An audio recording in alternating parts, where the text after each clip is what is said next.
બાબરમાં RCC રસ્તાની કામગીરી ગોકળ ગતિએ, લોકો પરેશાન। બનાસકાંઠા જિલ્લાના બાબરમાં કનક પ્રવેશ દ્વારથી જૂના ગામમાં જવાના રસ્તાની કામગીરી છેલ્લા 15 દિવસથી ચાલતી હોવાથી શહેરીજનો હાલાકી ભોગવી રહ્યા છે। વિગતો અનુસાર બાબરમાં હાઈવે વિસ્તાર કનક પ્રવેશ દ્વારથી જૂના ગામ ખાડિયા વિસ્તારમાં જવાના મેઇન આરસીસી રસ્તો તોડીને નવો બનાવવાની કામગીરી છેલ્લા 15 દિવસથી ચાલી રહી છે। ઉલ્લેખનીય છે કે આ રસ્તો હાઈવે પર અવરજવર માટેનો મેઇન રસ્તો છે અને આ રસ્તો શાળાએ આવતા જતા બાળકો માટે પણ મુખ્ય છે અને બીજી બાજુ આ રસ્તા પર જ એક સ્કૂલ પણ આવેલી છે, તો શાળાએ આવતા જતા બાળકોને પણ મુશ્કેલી વેઠવી પડે છે।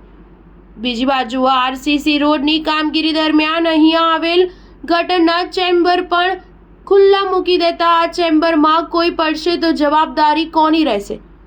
એક બાજુ ચોમાસાના ગણતરીના દિવસો બાકી છે ત્યારે આ રીતે રસ્તાનું કામ ગોકળ ગતિએ ચાલતા શહેરીજનો હાલાકી ભોગવી રહ્યા છે। માટે જે તે કોન્ટ્રાક્ટર દ્વારા ચોમાસું શરૂ થાય તે પહેલા આ રસ્તાની કામગીરી પૂર્ણ કરે તે હિતાવહ છે।